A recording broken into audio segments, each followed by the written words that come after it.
If you're feeling overwhelmed or quietly asking yourself, am I doing this right? This episode is for you. On today's episode of the Autism Family Resource Podcast, we sit down with Dr. Jonathan Chism, also known as Dr. Chiz, who's a father raising a non-speaking autistic son. We talk about his early fears, the denial, and what helped him move from trying to fix autism to building real connection with his son. This isn't a how-to guide. It's an honest conversation about what this journey really looks like. Welcome back, everybody, to the Autism Family Resource Podcast. I'm your host, Brian Keene from Pure Hearts Therapy. Today's guest is Jonathan Chism, who goes by Dr. Chiz. He's a father, educator, and founder of the Autism Dad Social Club. And in this episode, he's going to share his personal journey as a dad raising an autistic son and the lessons he's learned along the way. Welcome to the show, Jonathan. Glad to be here. Thanks for having me, Brian. Hey, it's a pleasure. I really enjoyed just the conversation we had already, and I'm looking forward to what you have to share to our audience. Likewise. All right, for listeners meeting you for the first time, who are you? I'm Dr. Jonathan Chism. I'm an associate professor of history at the University of Houston downtown. That's one of my hats. I'm also an ordained minister. I'm also the co-founder of the Autism Dad Social Club. And I have 2 children. My oldest son, Jay, is 13, and he's nonverbal, has autism, and I have a daughter that's 8 that is neurotypical. And I'm a husband. My wife, Dr. Courtney Miller Chism, we're on this parenting journey together. Thank you for sharing that. Definitely got a lot going on and really respect what you're doing already. So today's episode is really going to be about your journey. So let's go ahead and just dive back a little bit before a diagnosis was had. What did you think fatherhood would look like kind of before that, and how has that kind of changed with the diagnosis? As a new parent, for one, we were just excited. Our firstborn, we really did not know what to expect on the parenting journey. We were excited about every step along the way of him taking his first steps, saying his first words. Hoping and dreaming for taking him to football practice or baseball, some of the things that I did as a child growing up, taking him to school, first girlfriend. All of those things, and ultimately going to college and living a productive, meaningful life. At what age was your son diagnosed? My son was diagnosed at about 2.5 years of age. Okay. So his pediatrician noticed that there was a speech delay. And as new parents, with him being our firstborn son, like, we didn't know what the normal trajectory was. And she asked, well, how many words has he spoken? And is he doing this and that? And we was like, no. And then she recommended to take him to the autism center to get tested. And that's when we found out. It sounds like they were the one who kind of first noticed the things. Did you have any feelings personally about that? Well, initially we were in shock and denial. Like, it just hit us out of the blue, because when my wife was pregnant, we did all of the routine checkups, the ultrasounds, and, as far as we knew, perfectly quote unquote normal child. However that is interpreted. Yeah, so it was a curveball to us, and it awakened a lot of questions. Okay, what is autism? I think we had heard of it before, but not really ever anticipated that, we would have an autistic child. And so we initially were presented with the story that, okay, he's diagnosed with autism. It's early. You can make some interventions, and it's possible that he will be able to kind of get on a more normal developmental trajectory with ABA therapies and speech therapies, but at this stage, at 2.5 years of age, it's impossible to know, like how far or how fast he will develop. If he will develop speech, be able to go to school in a neurotypical setting. And so with that, we were hopeful that, things could progress, with the interventions that we were able to give him at an early age. Because, compared to most, he was diagnosed early. With those interventions, what all interventions did you use, and how has that maybe had an impact? The main therapy that is recommended for most autistic kids that was recommended for us is applied behavior analysis, ABA. And so we immediately was able to enroll him in ABA. And initially, when he was diagnosed, we had to drive way across town in Houston to get him to ABA each day. I think he was approved for maybe 25 to 40 hours of intensive therapies, and it was helpful. They were able to help him get potty trained. I feel like he met that milestone pretty quickly with the assistance with ABA therapists, and we were able to see that he could, do certain intellectual tasks, matching, and really we learned ways to help him learn and grow and to start to manage him as an autistic child and individual. So, the hope was that ABA would have a curative function and be able for us to normalize him. But it didn't turn out that way. So I would supplement, and at this stage, for about 2 or 3 years, I was still in denial. My wife was still in denial, and we was hoping that we could outbeat autism, right? That we could no ultimately do some things to show. Well, no, the diagnosis was wrong. He's actually not autistic. But ultimately, despite all the work that we put in terms of taking him to therapies, working with him at home on tasks and skills, he was still delayed in some areas and quite significantly delayed in terms of speech.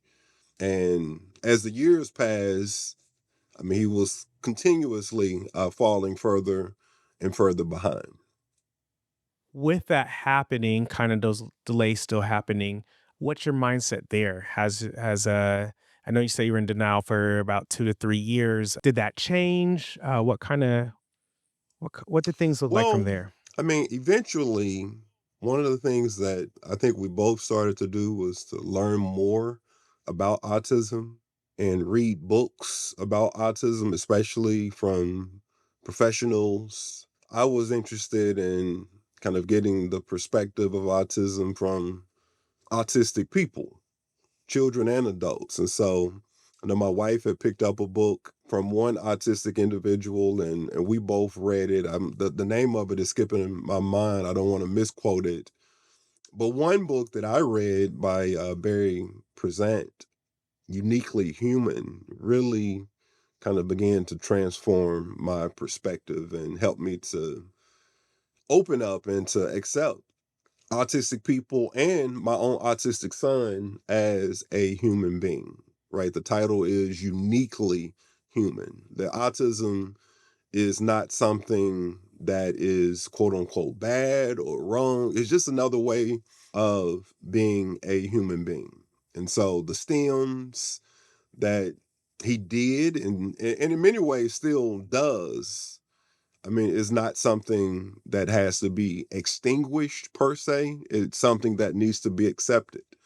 So when he would shake his hands or flap his hands or rock back and forth, line things up, and seek a lot of sensory input, I started to try to understand what his needs are. And in fact, just try to identify with him. And I would, after reading that book, it inspired me to join him in some behaviors. And so, for example, my son, he loves tickles, and he's 13, and he still, that's one of the things that he wants is to be tickled, to be wrestled, to be played with. And in fact, he's always like that. And so, I give him that, because I think it's something that he enjoys and that he needs in terms of his sensory input. And in fact, the OT therapy that we went to kind of helped awaken that consciousness as well. That autistic kids oftentimes need some regulation with, sensory overloads and different sensory inputs. And so starting to hear from autistic people and different voices in the autism community really opened things up for me to accepting and seeing my son for the unique, wonderful, beautiful, incredible, amazing human being that he is. I really love that. And I love your approach and what you've learned, especially listening to autistic voices, professionals and everything. We have a place, but, hearing it straight from the sources is huge. And yeah, I'm sure that means a lot. Yeah, yeah. And I think one of the other things that I learned from reading different books, I remember this book. It's written by an autistic individual. How can I talk if my lips don't move? There are several YouTube clips. I think his name is Tito, but he's nonverbal. Just reading a book that was written by him was hopeful for me as a parent because a lot of times, especially with nonverbal autistic kids, you don't know how much they know because they can't communicate in the normal fashion. But it's not safe to assume that, they don't know a lot of things. And so that started to help me recognize my son's intellectual possibilities. Right. I'm reading a book of poetry by a autistic nonverbal kid, right? And a kid that can't write very well, but is able to express himself with given the right tools and devices. So that opened up the desire to try to learn more about how to help him communicate. So one of the things that we have done started to work more with AAC devices. We use Touch Chat, Protocol to Go, all of these things to try to tap into, my son's ability to communicate as he kind of struggles with getting words out. He's able to use his device to express his needs and wants. And we hope, to express, his own creativity. And Tito really provided a hope and model for nonverbal autistic kids for me in that way. That's huge. I think a lot of times, and I've been guilty of this, for individuals that are nonverbal or non-speaking, a lot of times we just assume they don't know as much as they do. And I know that has been something that I've been guilty of, and I've learned to just talk to anyone like I would anyone because just because they can't speak doesn't mean they are understanding and listening and learning. So that's been a huge lesson for me as well. And yes, glad you shared that one. What would you say your relationship now looks like with your son through all that you learned? And I actually want to jump into AAC for those who aren't familiar with AAC, augmented assistive communication device, such as like a tablet or whatever it might be, just for them to be able to speak using something else. But yeah, so what is your relationship now looking like with your son? Kind of as you've progressed and learned all these different things from books, autistic voices.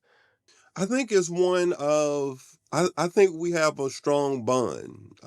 Jay is a junior, and I think I can boldly and safely say that of all people, I probably know my son the best. And I mean, I'm a coach, I'm a father, I'm a mentor, a confidant. I feel that he trusts me, he listens to me as dad. He's 13, and as he's grown and is reaching puberty, I'm still able to be firm and kind of get his attention. And I mean, I think he respects me. And I think also, even though it's hard for him to express, I think in his own way, there's a special love, between us both, as father, as son. And so, like I say, he still enjoys affection and hugs and tickles. But I'm learning to, especially as he's growing, that sometimes he wants his own space.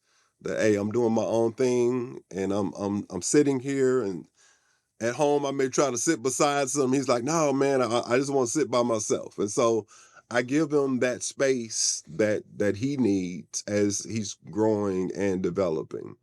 And the thing is, like all kids, autistic kids are developing. One year they may be into something, and next year they're not into it. And so I'm just trying to, enjoy the journey as he develops into his own young man, and provide all the support that I can as a father, and that we can as his parents, to help him be his best self.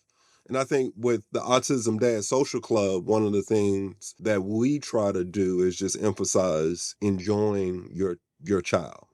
So we do a lot of events and programs, and I've tried to put him in stuff. Like, for example, this will be his third year in program in Sugar Land called the Dream League. It's a special needs baseball program. And they provide assistance to, autistic kids, kids with Down syndrome, various disabilities, to help them get out and appreciate baseball. So I'm trying to put him in stuff to help him just enjoy life, and to be exposed to the fullness and richness of life. Sometimes with autistic kids, you kind of gotta give them a little push and nudge to try some different stuff. And we're still working on that with various foods. I mean, since he's been young, chicken nuggets, chicken nuggets, chicken nuggets. But in the past few years, we've been able to, expand the palate to chicken tenders. And he used to just skin the chicken tenders. Now he's eating the whole chicken tender. And so we take whatever progress we can. Maybe he'll eat steak one day. I don't know, or fish. But getting him to try new stuff is still a challenge. But we're still trying to push the boundaries, and see what will excite him and motivate him, and really kind of give him a lot of drive and inspiration. I love that. Sounds like you're very patient with him, but you're also challenging him, right? I think as a OT, that's kind of like what I try to say is kind of like the sweet spot. Like you don't want it to be too easy where your child gets bored and they aren't learning, growing, but also you don't want to traumatize them with too much, right? So it's like finding that best fit. Right. You just got to keep exposing them to stuff, man, because a lot of times, and I think we all have this tendency to gravitate toward the things that are normal, the things that we enjoy. And what my son likes, he likes, and he will do that. Like, a lot of autistic kids like looking at YouTube videos, and the videos that they like, they'll keep rewinding it over and over and over. But the challenge is just exposing them to so many different things. So many things in the world. The world is just replete with all kinds of joys and possibilities. And so, I mean, that's the goal, is to just continue to expose him to different stuff. And hopefully, we'll find more things that he really enjoys and likes. I'm sure you will. I definitely see a lot of kids kind of they seasons, right? We grow a season, like you said. Hey, we like this for a little bit. Now we're into this, and then I've Right. seen kids where all of a sudden, like we were working on the same thing. It looks like we ain't going to make no progress, and boom, all of a sudden just master it. Like they were just ready to go. So it's Yep. really interesting, and it's not just autistic or neurodivergent. I'm sure with your neurotypical daughter, I'm sure you kind of learn from both of them, right? Yeah, absolutely. I mean, and they both require their own level of patience. My daughter is trying all kind of stuff, cheerleading, dance. She's into art, and I try to spend time with her, working on some of her joys and likes. And as a parent, that's the challenge of spreading yourself across your children. They both keep us busy. How do you feel like this journey has shaped you as a father and as a person in general? I think as a person, as a father, it has influenced me to be more understanding of people that are different. I mean, I thought, that I was this. Part of my background is in ministry for several years before becoming full-time professor. I worked as an associate pastor at a church in prison ministry, helping men and women coming out of jail and incarceration, trying to, provide support to them as they reintegrate back into the community and giving their families a sense of hope. And for those in prison, knowing that they're not forgotten. And I mean, I thought, I was pretty understanding of people and their differences, but the autism journey has deepened that empathy and respect for diversity even further, especially when it comes to the wide disability community. Like, it's a lot of people that have a variety of challenges, and autism is one of many challenges that people face. And of course, with autism, I mean, everyone is different in terms of how those challenges present themselves. I mean, some autistic kids are completely verbal, but have challenges in other ways in other areas. And so just trying to be understanding and empathetic with all of our people in the world, in the community that are navigating disabilities, right? Making sure that they are included. In church, I mean, that's one thing. And a lot of autistic families struggle with this, especially with kids that have various stems and regulation issues. Pastor may be preaching and they start hollering or making noises, and it seems very disruptive. And you oftentimes may get stares or people looking back, but really just trying to encourage people to be empathetic and recognize that folks are different. Folks have different needs. And so pushing for more accessibility and inclusion for disabled individuals in our society and community has been one of the growing edges for me, right? It's affected the way I look at ministry, the way I look at academic research. I mean, everything about me as an individual. I mean, I think parenting a special needs child has led me to be more understanding and empathetic. And in fact, I'm growing in this area. I mean, I can't say that the awakening is altogether finished because it teaches you patience as walk this journey day in, day out, morning to, till it's time to lay it down. Right. I'm with my son, helping him get dressed, right? Helping him learn to brush his teeth at night, teaching him many of those basic rituals of life. And some of this stuff we take for granted, right? That is easy, is second nature. But for some people, the smallest things are a challenge to be able to come, because one of the things he struggles with is attention and focus, right? He gets distracted real easy. And so developing ways to help him stay focused and stay on task and, ultimately, hopefully become even more independent is the goal that we're doing right now. So we're trying to teach him, many basic life skills. Mm. I love that. It reminded me of a conversation I actually just had very recently with Mandy. She's an autism advocate, and she was sharing her life and just, talking about how, making sure people are at the table and not facing the wall. You sometimes we have people at the table, but they aren't really having input. It's they're checking a box. So that just reminded me of that and how we just need to be more inclusive, right? If a child is having stems or whatnot, just letting it be, and even giving parents credit. Hey, I understand you. I hear you. So, but I do know we only have so much time today. So I want to end with what would you say to a parent who's early in their journey and feeling overwhelmed right now? Be patient with yourself. I mean, give yourself some grace that ultimately things will improve.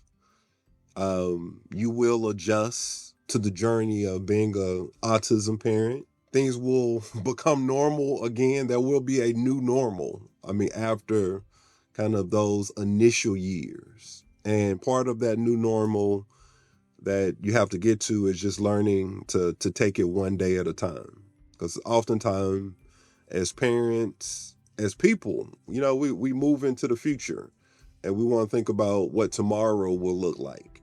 But focus on today, on right now, and learning to appreciate the child that God has given you. That child is a gift, a blessing, not a mistake. God did not make a mistake. And so I understand, the emotional challenge many parents go through, but you have a gift. Your child is special, but human and here for a purpose. And so appreciate the gift that you have and enjoy the journey. Learn to do that. Be gracious to yourself. Of course, be gracious to your child, but it takes time to grow into this new journey that you're on. Thank you for sharing that. I think that's huge, and I think a lot of people need to hear that, and I think that will resonate, because definitely it isn't easy. I can, from what I heard from people, it definitely is a challenge. So we got 2 more conversations coming up with you. Our next episode will be talking about race, disability, and lived experience. So being autistic and being Black father and having a Black son, what that might look like, the disparities there. And then on our episode after that is talking more about your Autism Dad Social Club and really honing in on the dad community and what that could look like.